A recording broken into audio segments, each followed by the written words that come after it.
never know if it could change your life. Take a chance, you're neither wrong or right. You never know if you don't roll them dice. You better roll them dice. You never know if it could change your life. Take a chance, you're neither wrong. Hello, Matt. Good morning. Hello, Rob. Welcome back to our Masterpiece Theater, our review, our journey through the infinite realms of imagination granted to us by the local library of Candlekeep and the mysteries contained therein. Right. As it says inside the book, or inside this mighty tome, take a look. It's in a book. It's Candlekeep Mysteries. Yes. Hi, this is Dungeon Master of None. I'm Dungeon Master Matt. And I'm Dungeon Master Rob, and this is our second episode reviewing Candlekeep Mysteries, the most recent adventure anthology provided to us by Wizards of the Coast, written by a whole collection of very fine and interesting writers and creators from all over the tabletop role-playing game realm. You can listen to our first one. Yeah, which we go through the overview of this whole thing and the first four adventures: The Joy of Extra-Dimensional Spaces, Mazfor's Mighty Digressions, The Book of the Raven, A Deep and Creeping Darkness. You should also listen to our interview with Daniel Kwan, who wrote the Book of Inner Alchemy, which is one of our favorites, and we talk about in a little bit more detail in that interview. We're going to skip, though.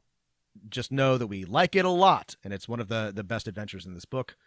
And so today, there are, let's see, how many left? 1, 2, 3, 4, 5, 6, 7, 8, 9, 10, 11, 12, 13 adventures left. 13. I did subtraction.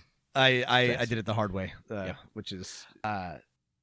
So since that's going to be a couple episodes, we thought for episode 2, we would give you a curated list of some of our favorites and most interesting, and save the other adventures for a future bonus episode. Yeah. Just to be clear, all of the remaining adventures, to me, are pretty good. They've all got something. They're definitely worth reading. I enjoyed reading them all, and I got something from all of them. But there are definitely some, in my opinion, that stand out. So we've picked 5 to review, and but hopefully we'll have a chance to talk about the rest another time. They are all awesome, but some of these, to me, are much, much more interesting than others. Yes. And so what's first on the docket? What's first on the little cart the little gnome librarian is wheeling over to our podcast we've with stacked a couple our books cart, we've requested. Stacked our cart high with books to read. And first up is Shemshime's Bedtime Rhyme, an adventure for 4th level characters written by Ari Levitch.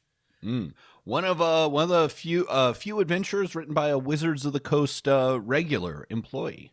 Oh, interesting. Yeah. And this one, well, so as we mentioned in the first review, all of these adventures center on a book. And for the most part, these are just sort of framing devices or hooks. But some of these, the books are very critical to the adventure itself. And so it is with Shemshime's Bedtime Rhyme. Now, I want to just go ahead and get out that this is this is Babadook the Adventure, is what this is. This is a D&D retelling of the really excellent, terrifying Australian horror movie, The Babadook. And that's not a complaint, but the inspiration here is clear.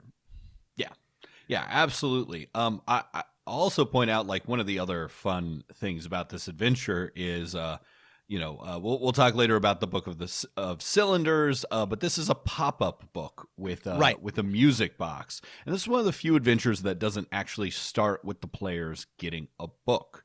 Instead, it starts with the players spending the night in a basement, a tavern. It could be in Candlekeep, it could be somewhere else, and they have to quarantine because there's, just like in every horror movie everywhere, there's an evil curse that has gotten out and is infecting the players and some NPCs picking them off one by one. And the Ari Levitch has correctly determined that a children's rhyme is creepy and a children's book is creepy, but the creepiest thing is a pop-up children's book. Yeah. And so Shemshime's bedtime rhyme is a pop-up book, and what happens is exactly like Matt said. The players spend the night. The way it's presented in the adventure is there isn't room for them at Candlekeep, so they have to stay in sort of a cellar, and they wake up and they are singing, or they cannot get this rhyme out of their heads. And it's a creepy children's rhyme. Here, let's just go through the first stanza. I'm not going to read the whole thing, but okay. See a mother scything wheat, forgotten husband sleeping near. With one swing she took his feet, with another took his ear. Does the shadow have a name? Shime. Causes grief, avoids the blame. Shime. Anyway, and then horrible things happen to this family throughout the rhyme, and the players realize that it's stuck, and also anybody who hears them humming it or singing it then becomes infected with the Shemshime rhyme. And what happens is they are basically quarantined in the Firefly cellar where this takes place until they can figure out what's wrong and how to stop the rhyme from spreading. Now, here are some of the great things about this adventure. Is it's definitely got the feel of a classic teen horror movie, creepy little children's thing, some classic, some really great NPCs. You got Crinkle, a Kinku custodian, a sort of nervous tabaxi druid, an old scholar, and his daughter, all stuck in there with the player characters. Definitely fodder for having the monster kill one or two of them to make it exciting. They're quarantined in, and they're quarantined in like teens. What else? What else is really good? I mean, the villain is creepy. There really isn't any combat other than this the Shime itself, the ghost. And so I think all of those are really good positives and setup for an adventure. What I like about it is that it's got a unique adventure structure, right? It takes place in a pretty small area. You have to really role play the NPCs, and there's a few developments where they try to escape or they kind of go nuts. You can have them get picked off by this evil, spooky ghost rhyme monster, but really, you're not crawling through a dungeon, you're not going to a different city. It's very contained, which is kind of a challenge to run as a DM, but I like it because it's a different kind of adventure structure and a very interesting one. And there's a lot for a party that likes to investigate and likes to talk and likes to try to figure things out. This is a really interesting adventure to me. I think there's a lot going on here, and if you get to know these four NPCs, Crinkle, Ebder, Galeby, and Cthulhu, and Varnir, really well. And you can really create a lot of drama and intrigue and really crank up the creepiness here. So I really like the way that this is structured. Now, if you're going to run this, I do have some serious, along with my positives, some serious critiques of this. Well, I'm curious because there is one major problem that I can see. But we should, the way that you resolve this adventure, right? This family was haunted by this ghost creature, Shemshime. And the one thing that is missing from the pop-up book is what happened at the end. But the daughter defeated it by pushing a millstone on top of it. And you eventually can figure this out. Your players can figure this out by doing investigation and learning more. But here's the takeaway: is that the only way to defeat Shemshime, as he sort of eventually manifests in the cellar where they are, is by pushing something heavy on top of him, which again is a terrific horror movie trope. However, I'm sure you've already identified some issues with this. Yeah, I mean the positives is it allows your players to defeat this ghost evil children's rhyme spirit once and have it go away and then figure out, oh, we didn't actually defeat it. We got to come back and try again. Oh, here's this clue, finish the rhyme. But the frustrating thing about it, which I think relates to my overall critique of Shim Shim's bedtime rhymes, is that to figure out how to defeat the monster, the only way that I can tell is to find the book. The book is incredibly hard to find, and really, I think realistically, as written, the only way the players are going to get the book is when an event finally just gives it to them. Mm-hmm. Is that your critique there as well? That's my critique. That's absolutely correct. And so it's basically, I mean, this is on rails more than it needs to be, and it's kind of frustrating. You're absolutely correct. It is on rails. I would say that it's more like it's just, you know, there's no rails because you're not going anywhere. But it is very much like contained, and the options are limited, and it can be very interesting, but really the outcome is basically predetermined, which is what Matt is saying. Yeah. And there's really only one way to conclude the adventure, and really only one way to get there, which, you know, you're I mean, you can run your D&D games like this, and sometimes I do, where you're just running your players through like a really like terrific scene, but there's only one outcome. But that does feel, it feels railroady. It feels like you're limiting their options. And so I really like the feel and the creepiness of this, and you know, I think that if the players do come to this conclusion on their own and topple a bookcase onto Shem Shime, they'll feel like really accomplished. But Matt's right. If I were going to write this, or if I were going to run this, I would add some additional ways for the players to reach the conclusion. Right. Instead of, so I guess my critique is that you've got a bottle episode. The players are being hunted by a creepy monster. All this is great. There's some great NPCs. You can even write, you know, some things that happen to spice up this investigation and fight with the monster. All that's fine, except the adventure is kind of written as all of these things have to happen in order, and there's very little room for you as the dungeon master to be like, well, what if the players do just try and leave to go talk to a more experienced scholar, right, and end up spraying the plague? Like, that's fine. That's going to make for an interesting adventure as well. Give them some more clues to find the actual copy of the book, because it's in like a secret compartment in one of many rooms, and I just don't know how the players are going to find it until basically a little girl hands it to them, which is just very unsatisfying. It's much more satisfying if the players can find it. A lot of the dialogue in this for the NPCs is kind of written like, okay, an event happens. Now the NPC can say something new, right? Like it's written for like an old school PlayStation RPG. Right. I think the best way to run this, and it's still a great adventure, is basically read through this whole thing and then just sort of prep the scenario of what happens when the rhyme first gets out and the monster, you know, is first starting to manifest, and just sort of see where it goes from there, giving your players lots of options to deal with the monster, lots of clues to find the book and the source of its power, you know, and then it would be absolutely perfect then. And it would make it a little bit harder to run, and you would need to do more preparation. I think it would make it easier to run. Hang on. I'm jumping ahead. I'm saying something different. I'm agreeing with you. I'm saying you could. There's no reason that this has to take place in the Firefly Cellar, right? Like in this little like zone.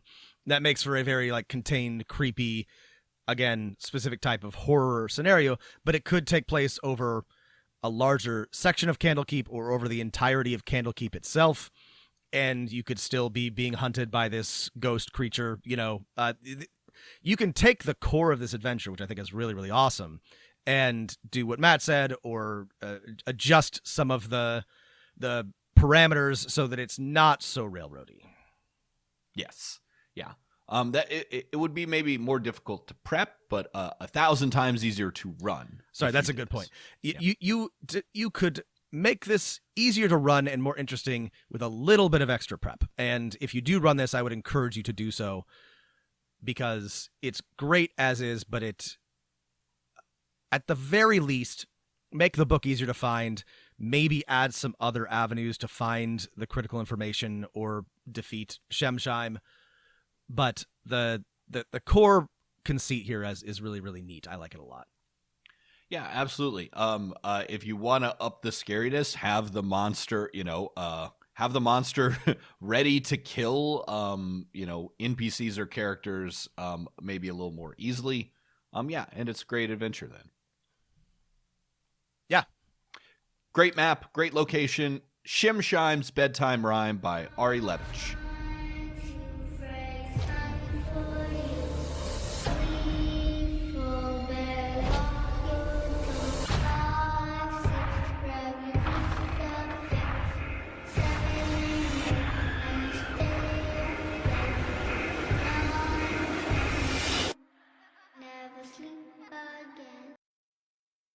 All right, what's next on our fine selection of Candlekeep Mysteries?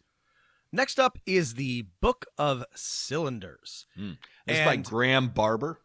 And this one's really interesting for a lot of reasons. We should talk briefly about some outside the book? Yes. Outside the text. I don't want to call it drama because that downplays, but just some kerfuffle around this adventure. The author of the Book of Cylinders, Graham Barber, took to, and he's a great author of role-playing games, supplements, and games. A great follow on Twitter at POC Gamer. He posted that after the publication of Candlekeep Mysteries, that Book of Cylinders was very, very different than the last section of the adventure that he saw. It was about 1,500 words less. There was some language in the book, including the words primitive and savage to describe a book of NPCs that he did not put in there. And a lot of the backstory of this adventure was taken out, including player options for Gripply characters. So, and since then, he has asked for his name to be removed from this adventure for future printings. Yeah, so it sounds like, based on what I've read of Graham's threads, that that he included a lot of stuff about Gripply civilization, Gripply characters, Gripply, and about the backstory of maybe what is going on here, which we'll get into when we talk about the adventure, the sort of good and bad yuan tea that the player characters have to deal with. Yeah. So I want to clarify, Matt. The word savage does not appear in this adventure. Sorry, not savage, primitive. Primitive does, though. And I want to do a brief aside on this because it may not be clear to everybody what is wrong or what is less than ideal about the use of the word primitive. I want to share a short anecdote with our listeners. Yeah. When I was a wee freshman, I in college, and it may surprise you to know that I was not always the hyper woke emblem of pure and perfect politics that I am today. But I used the word primitive in a class discussion, a history class, and my professor, great guy, said, "Dude, no." And I learned very quickly that using that word was not appropriate in the description of humans and human civilizations. I don't know, Matt, if you want to elaborate on why that's not ideal, but yeah, I mean it's a word that comes straight from the shittier parts of human history of colonization and domination, and it's a word used for the justification of conquest or othering of fellow intelligent people, right? Yeah, just like savage, it doesn't mean anything. It's loaded with signifiers and meaning. You know, some behaviors might seem primitive to others that are in every direction. You know, so it makes sense that Graham was not delighted by the use of the word primitive, and it did kind of like give me a little bit of a. It's just used to describe the construction of Gripply settlements, but even then, it is unnecessary, and it doesn't. I didn't like it.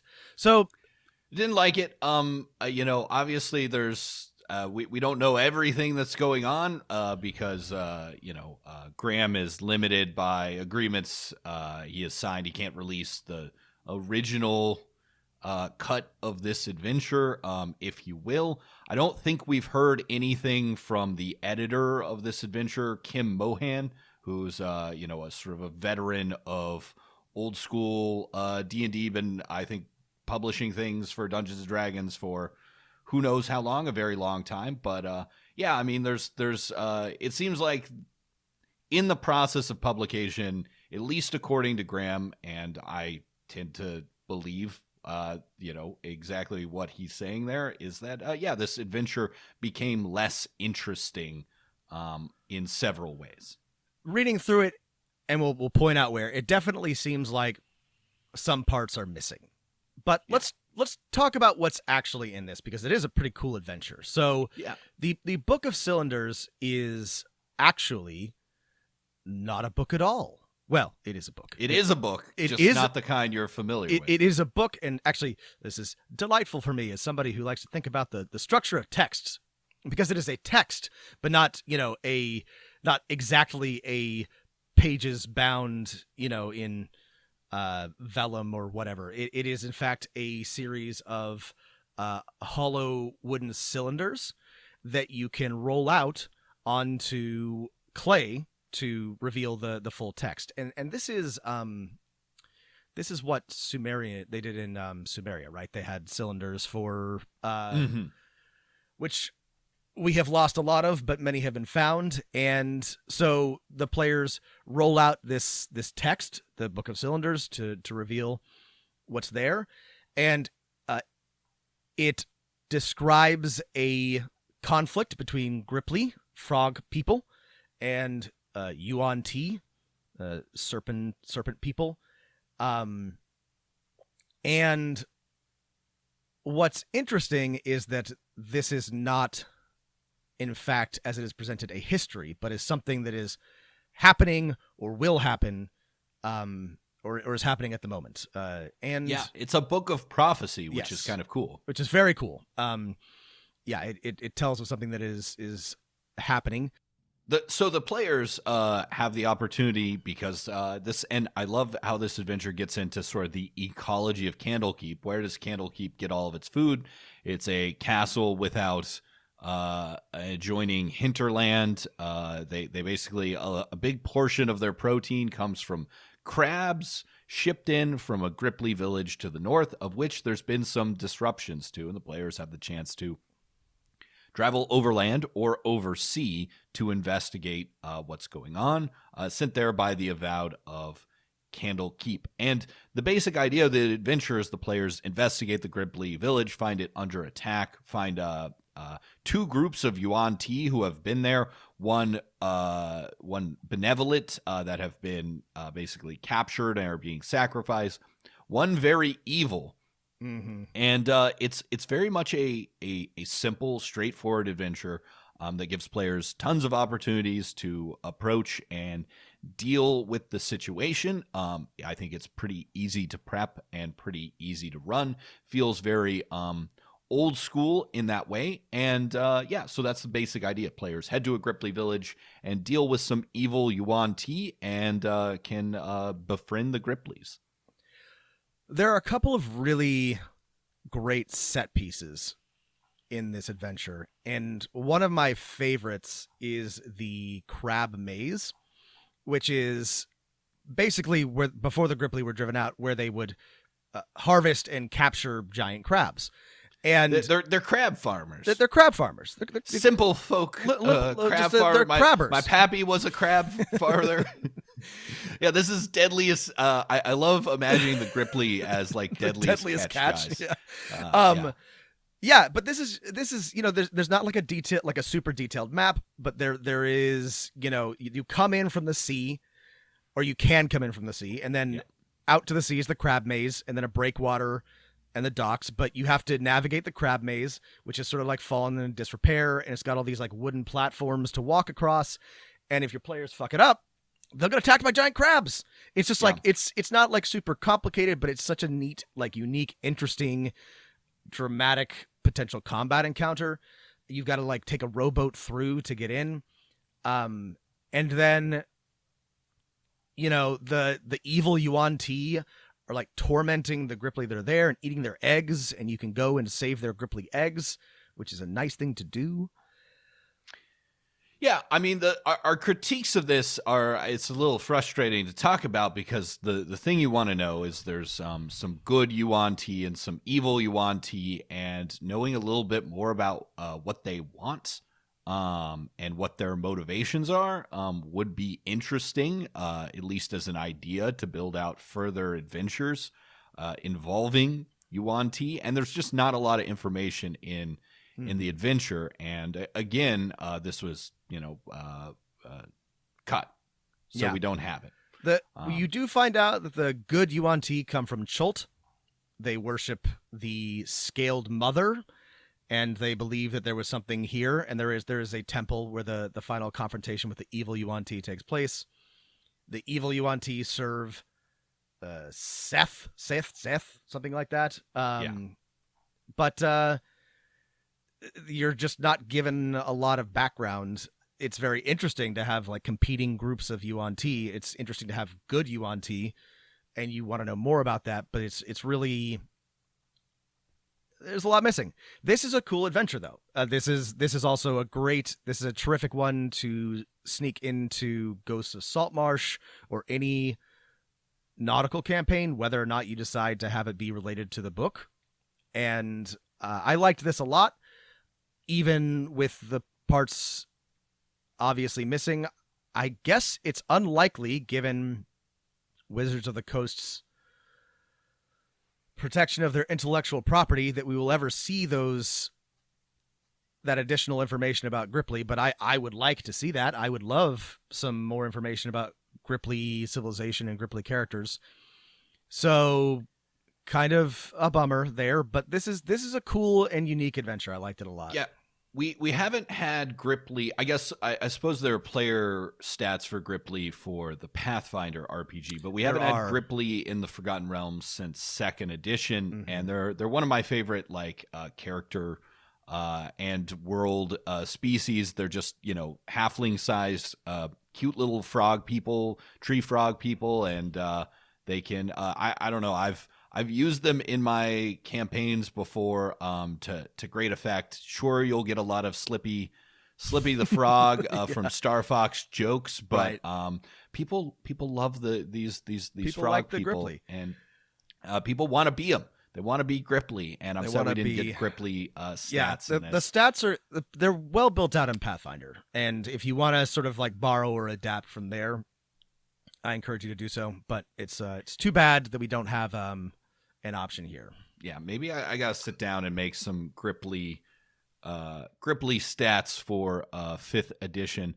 I guess final thought on this, and I don't know. Okay, it seems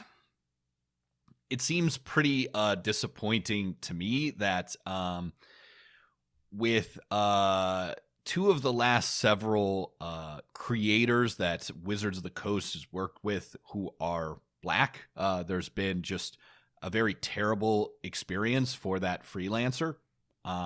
So that sucks. And treat your Black freelancers better, Wizards of the Coast. Come on. it is telling and unacceptable that it keeps happening to Black creators. It also, when Graham was describing the process, just a terrible way to treat freelancers in general.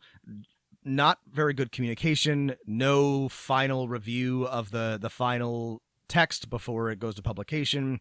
You know, if they're going to cut half of your adventure, you should be given at least some sort of indication, even if you're not actually going to have a chance to, like, you know, Wizards gets to decide what goes in the book, but they should still, it's just a common courtesy to say, hey, look, this is what we changed when it's just a bad way to, I mean, Wizards treats all of their contractors and freelancers poorly, and this is just unacceptable. It's just, they have the money, they have the time, they have the resources. There's no reason to do this, and there's especially no reason to do this repeatedly to your Black creators. It's just unacceptable. So, Yep. Just wipe your head and forget what I just said. And sleeping on so is a real guy. He chills up in the shed, but he lives up in the sky. Mumble and mutter through the whole decent thing. And you slave along just to ring. all right. So that was Book of Cylinders. An What's adventure next? for 6th level characters 6th level. by Graham Barber. Next up is Candlekeep Deconstruction, written by With a Amy K. Vorpal. All of the C's that you would expect are in fact K's, which is a delightful touch. And this one is wacky, Matt. Uh-oh. We've got gnomes. We got gnomes. I like it. However, this is tonally not going to fit in every campaign. However, I found it to be delightful. The book in question is, of course, Candlekeep Deconstruction, which was written by Amy Vorpal. No. In the adventure. Oh, sorry. In the adventure, In the adventure, written by a guy the named gnome. Izahar, Yes. a former keeper of tomes, which describes the magical wards protecting Candlekeep. The small touch that I liked is that he was well known for detesting the use of the letter C as a hard consonant, preferring the letter K. He is correct. English is incomprehensible. It probably should be a K. Sorry, everyone. Anyway, this adventure begins, again, as written, with a dwarf delivering this enormous book to the players and immediately dying, which is, you know, that's fine, I guess. That's one way to do it. And I sort of like this. It rewards players who are willing to prepare Speak with Dead. Right. You know. There's a yeah. certain feel to this, and if you can imagine the dwarf sort of clutching at their chest like a cartoon, like one of the cartoons in Monty Python dies, you know? Right, yes. And then it's just just like keeling over. Yeah. And what's happening here? We have to get into Stonky. Sorry, I just love that. I just love it. I'm easily amused. What's happening is that a gnome named Stonky. I'm sorry.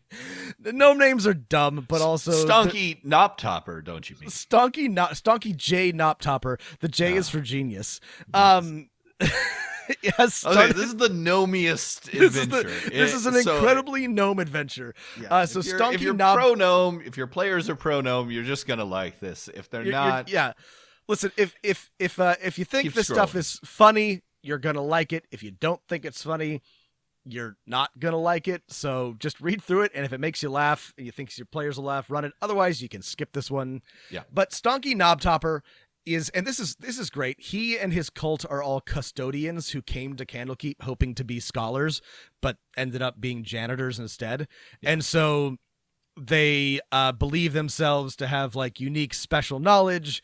And what they're going to do is they're going to take a old tower, the barn door, which is actually a rocket ship, and fill it with books and launch it into outer space.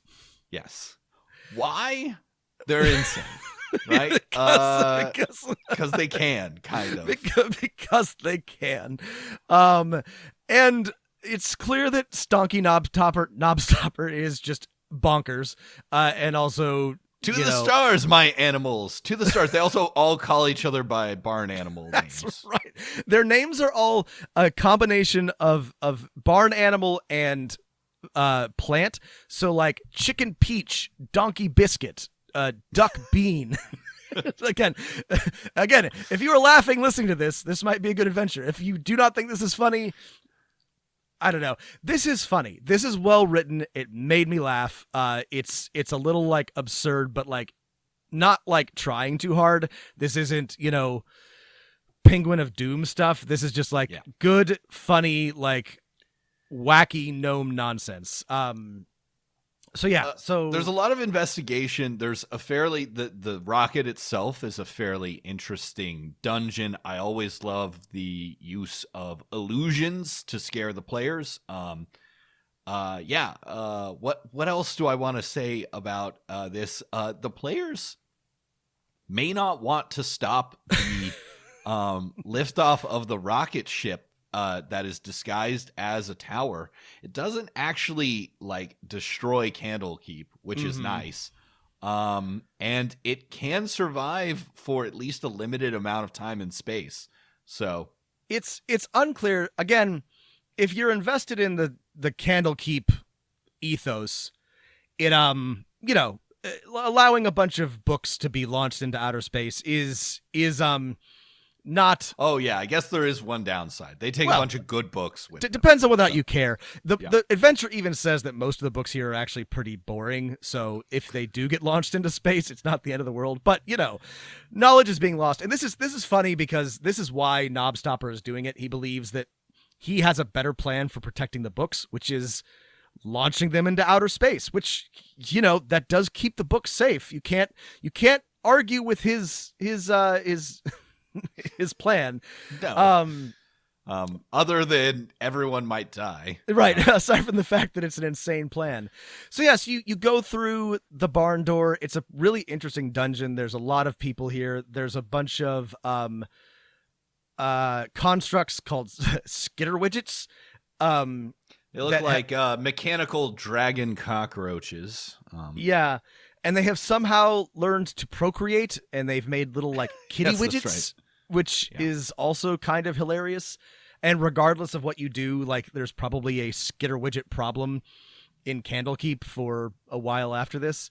But it's fun. There's some cool loot. There's a lot going on here. Stonky is kind of a great villain, to be honest. He's a pretty accomplished spellcaster and has a bunch of programmed illusions and other things. So not like wildly easy to take down. And then your players can either try to stop the launch or they can just let it happen.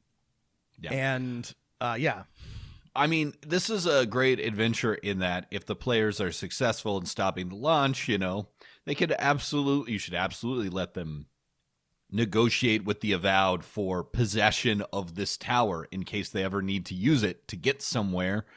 Maybe they want to go to Saloon's Tears, the asteroids behind the moon, or, to another part of Abir Toral, This would be a great... let them evacuate the books and have a rocket ship. This would be a great transition to a Spelljammer type campaign or, a Spelljammer side adventure if you wanted to do that. Yeah.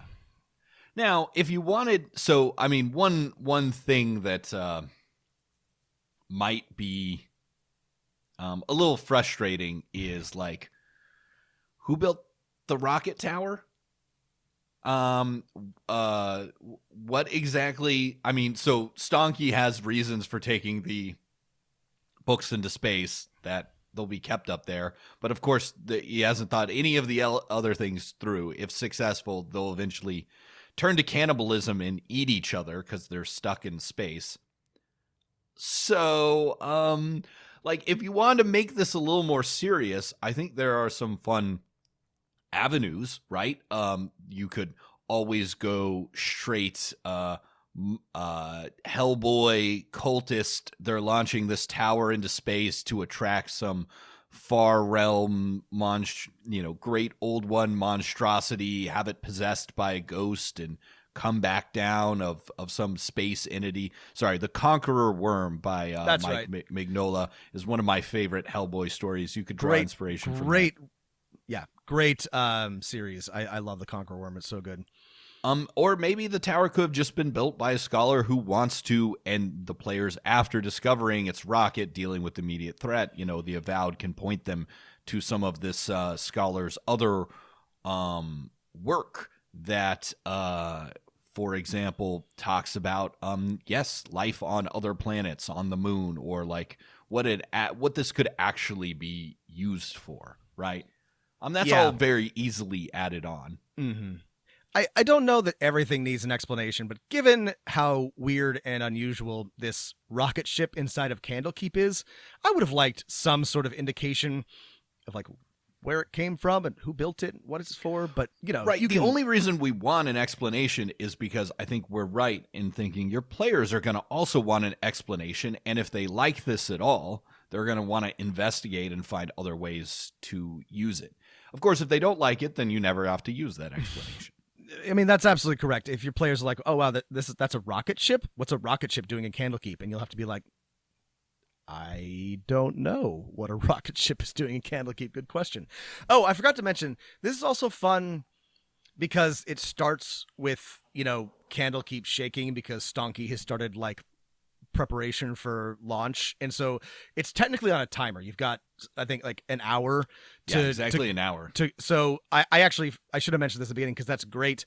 Your players can't do a long rest or a short rest, and they shouldn't need to. But given how some groups are not prone to abuse, but take more rests than maybe they need to, I do like it when there's a little bit of a timer on these things. This is a bit of a tight timer, but I think it adds a lot of like tension and fun to this adventure.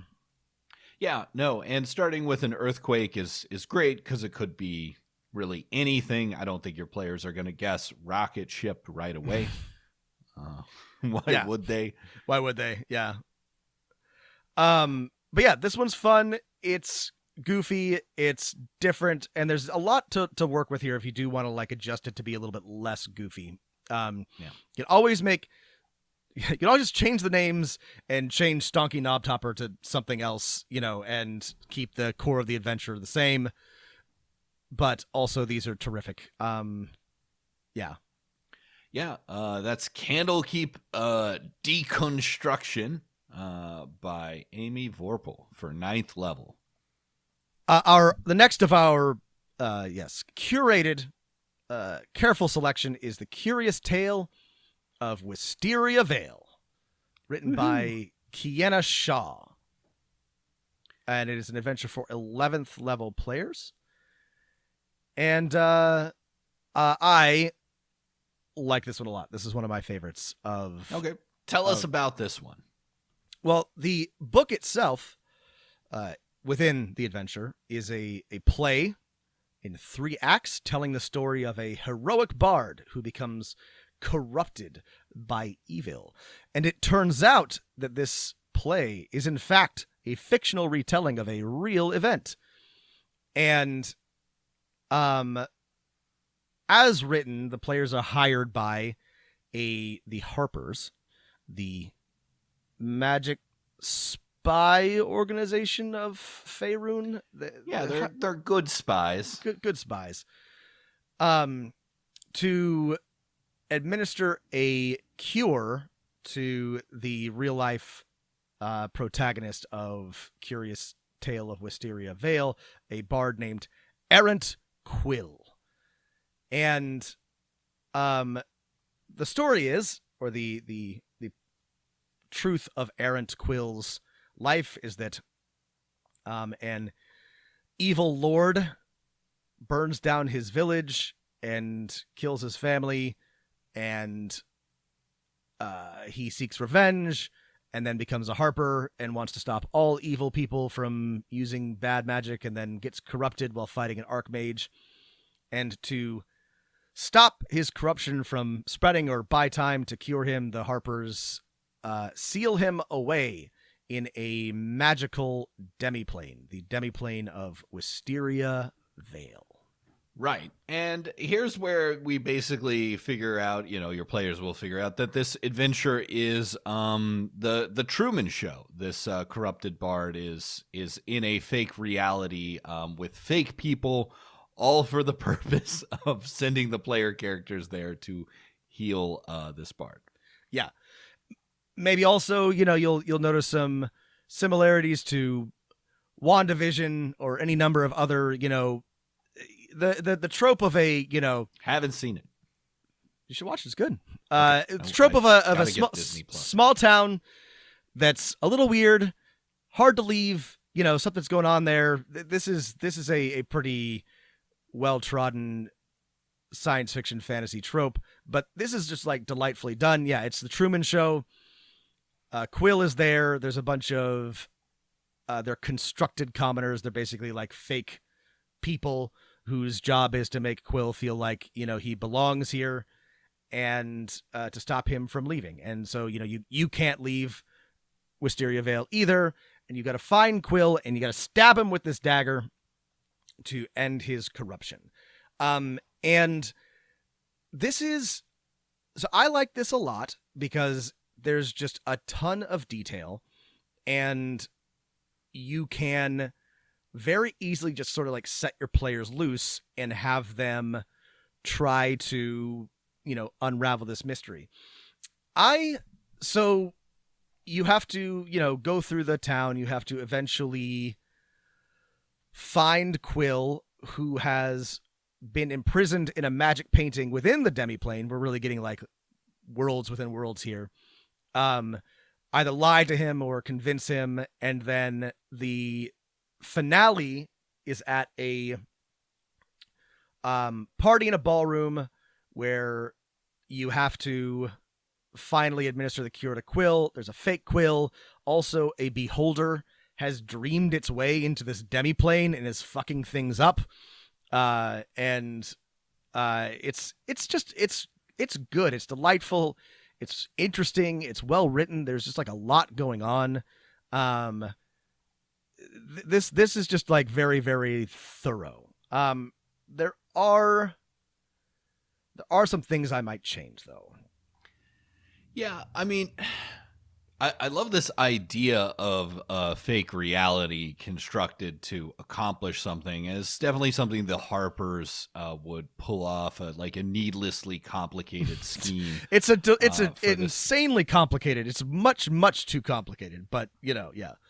Yeah. I really wish that we could have set this up so that the players are the ones who maybe are put in the Harpers have created this demiplane for them, right? Because they picked up something bad and they have to figure it out. But that would basically require a complete rewrite, but maybe not. Well, if we were gonna stick to the trope, and if I were gonna use this, I would want to stick to the trope.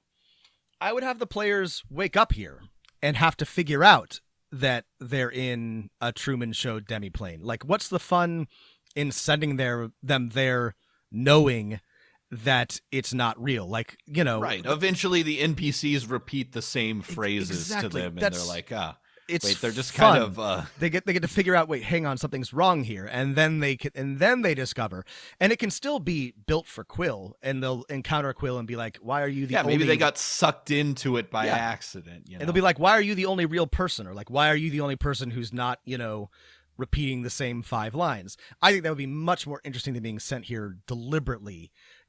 I think maybe they find the book and they wake up here and they're confused. Also, there's these magic paintings that are inside the manor where they find Quill, which then send you to another extra dimensional space, which seems like seems more, that's too many layers. I don't know why that. I don't, aside from like adding a bunch of additional combat encounters, I do not really see the point. There's some neat stuff going on in the paintings, but this just seems like an additional layer of obfuscation, which is unnecessary. It's very confusing to me. But generally, I really, really like this adventure. I mean, there is something. I think this is one of those adventures that is just a brilliant idea, right?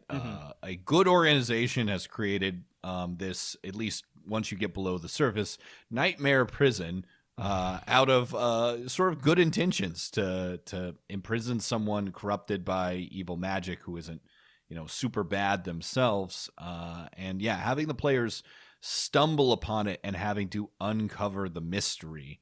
Right. To have them, accidentally, the spotlight falls in front of them, or somehow they peek behind the curtain and can see a Harper magician, manipulating some of the things, and they have to explain to them, well, this is a fake reality. Sorry. Yeah. And I like the beholder that accidentally dreamed itself into the demiplane is a nice touch and adds a bit of danger, and also it disrupts the equilibrium, right? So you can't just sort of like leave things as is. You have to do something about this evil monster that is suddenly here messing with things. This is a terrific idea. I think to really like run this well, it runs fine as is. If it were me, I would change it, but I love the idea. This is a very like Harper adventure, and it's on the adventure before, have the players uncover some like dream artifact in whatever dungeon on whatever villain, and whenever they long rest, you tell them they wake up and instead of being where they are, they're in Wisteria Vale. They might guess that it's a dream or something, but figuring out they could dream themselves here like the Beholder did. Actually, that's terrific, like Matt. That's great. They come across an artifact which accidentally allows them to dream across planes, and they accidentally dream themselves into Wisteria Vale and have to figure out what's going on. That's yeah.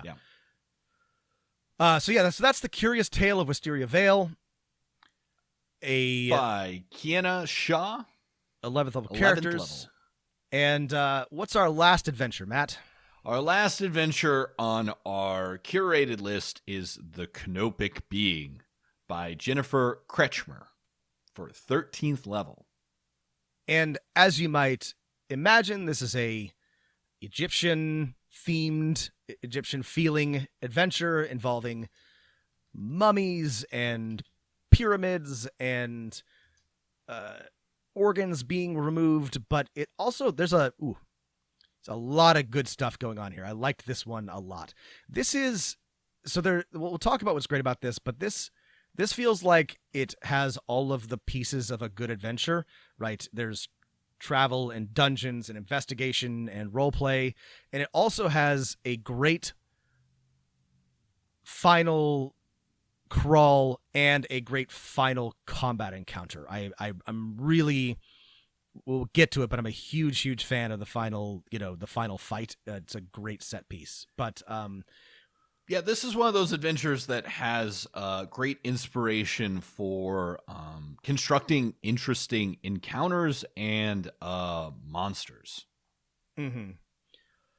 Yeah, there's some good stuff here. So the book that starts this is called The Canopic Being, and it describes, as you might imagine, the rituals relating to creating a mummy lord, storing organs in canopic jars, all these things, horrible rituals, and your players find out that there's a list of names at the back, and the inciting event is that a Candlekeep scholar tasks you with finding another denizen of Candlekeep who's gone missing. Mayastan Sadar, a dragonborn mage. And once exploring in that list of people who have been named by the Oracle and the characters find their own names. That's right. Written in the Book of Death. And so there's an immediate, this always great motivation for your players. Why are our names in here? This is cool. Yeah, it's a terrific touch. So your players realize that they need to travel to the city of Tashluta in Tashalar, which is not Egypt, not Africa. It's in Chult. It's in the northern part of Chult. And go to the house of the all-seeing orb. All see the orb. All must worship the orb. Don't touch the orb.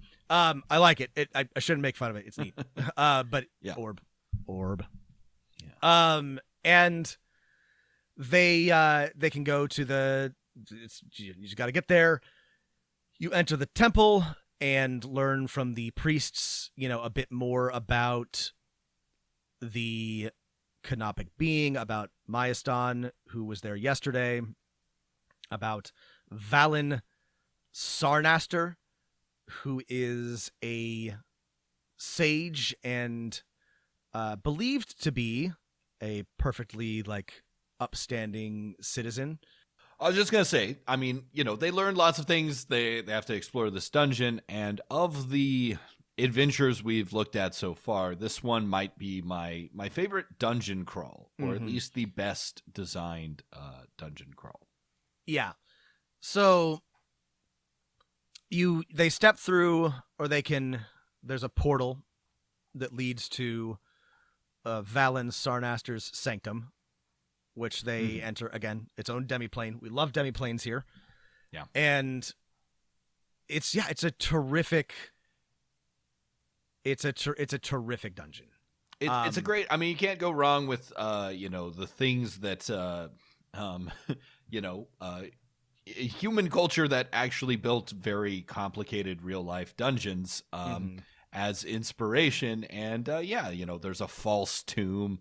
The golems that guard the dungeon each have one of the major organs of this mummy. It's great. Yeah, each of the organs have been transplanted into a canopic golem, which is also its own a new monster, which is a rad, very cool monster. Great art for this one. Death is only the beginning. You also find, somebody here, Alessia, who is friendly, but is also part of the horrible ritual that will restore or turn Valen into a full mummy lord. And so you've got to crawl your way through this dungeon until you reach the Observatory of Fate. And this is great because Valen is prepared for you. The chamber has no gravity, so everybody can fly and float around. It's full of floating eyes. And yeah, you're fighting a fucking half mummy lord in her, gravity-free chamber of infinite knowledge, and it's just fucking cool, Matt. If you really want to fuck your players up here, is basically give them no fly speed in this chamber unless they have it, to make them spend some time or some creativity figuring out how they can move around. How they can move, yeah. Pushing off, floating eyes or walls or something.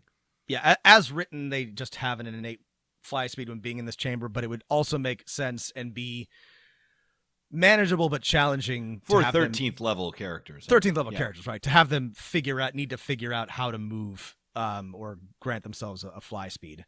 Yeah, this is a great dungeon, great adventure. There's some cool new magic items in here as well. Staff of Fate and a Watchful Helm. You have to destroy. So you have to destroy her heart, or she reforms. So if your players are not careful, this could turn into a recurring villain, which would be awesome. This is just a very solid, all round, little bit of everything adventure. I really liked this one. Yeah, me too. It's a higher level dungeon crawl, I think, done right. Done right. And one thing, well, actually, this isn't true. I was going to say one thing that I noticed was that, I liked a lot of the higher level adventures less, but actually my least favorites were kind of in the middle of the pack. This one and the three after, which we're not going to get into, but I liked well enough. It is harder to design, in my opinion, high level adventures. We've talked about this at length, but they did a pretty good job here. I mean, there are some other good ones that we haven't talked about yet, and of course, I mean, just some of the earlier ones were some of our favorites too. I mean, I think both, with only minor critiques, loved A Deep and Creeping Darkness, loved Maz Force Mighty Digressions. Loved the Book of the Raven. Yeah. So for a bonus episode, Book of the Raven, we're gonna have to come back and one or both of us and talk about some of the other adventures that aren't here, but we don't we can't spend more than a month on one book without getting to something else. We have other things we want to cover, and the Van Richten's Guide to Ravenloft is coming. I got other things to talk about, folks. So we'll do a bonus where we go over the rest of these. There's some things I really want to talk about in them, but quick wrap up. We already talked about like whether or not this is worth it, but if you're a DM, this is 100% worth it. Really, if you've got the budget for it and you're looking for a book, you can take anything from this. You can fit it in the adventure you're running. You can use it to start a new adventure. You can, I'm already running a couple of different campaigns in Faerun, and I'm just going to pluck bits of this, maybe a whole adventure and drop it in. And I'm really excited about that. There's, in some of these adventures, like the Book of the Raven or the Book of Inner Alchemy, there's factions and groups that you could borrow and intersperse throughout your campaign that would be terrific additions. So this is 100% worth it in my opinion. I already plopped down a modified Joy of Extra-Dimensional Spaces in one of my campaigns. Right, it's great. And I feel like you'll find that to be the case. Basically, any level you're going to find something. Yeah, I'm gonna tweak and bolster Book of Cylinders a bit, but I've got a campaign in Saltmarsh. It makes perfect sense to drop in there, and there's a couple of others that I'd really like to include. So this was terrific. Really, really excellent anthology. I love anthologies. Lots of good monsters, good items, good bad guys. This was terrific. Any final thoughts about this? No, it just I think it shows that if what we've been saying for a long time, if Wizards is willing to bring in lots of new authors, and we've had anthologies before, but just republishing old adventures is not going to cut it. Just stop trying to resell us stuff we already bought in Dragon Magazine a long time ago, and then look at this. Look how great this is. So look how great this is. And here's the other thing is if you like this, if you've already bought Candlekeep Mysteries and you like this, people who are not Wizards of the Coast have been doing this quite successfully for a very long time. There are a lot of great adventure anthologies out there. We've talked on this show about Eat the Rich, Uncage, the Princess Project. I think we did a review on that. Eyes Unclouded. There are many, many great adventure anthologies out there on Itch or on the Dungeon Masters Guild. If you're like, this is the kind of book that I wish I was spending my money on as a dungeon master, well, you don't have to stop here. Yeah. So definitely check this out if you're interested. Great for dungeon masters. Tons to work with here. As always, rate, review, tell your friends, subscribe, smash that like button. You can write us at dmofnone@gmail.com, add us on Twitter at dmofnone. Stay healthy, stay safe, get vaccinated, and keep rolling them dice.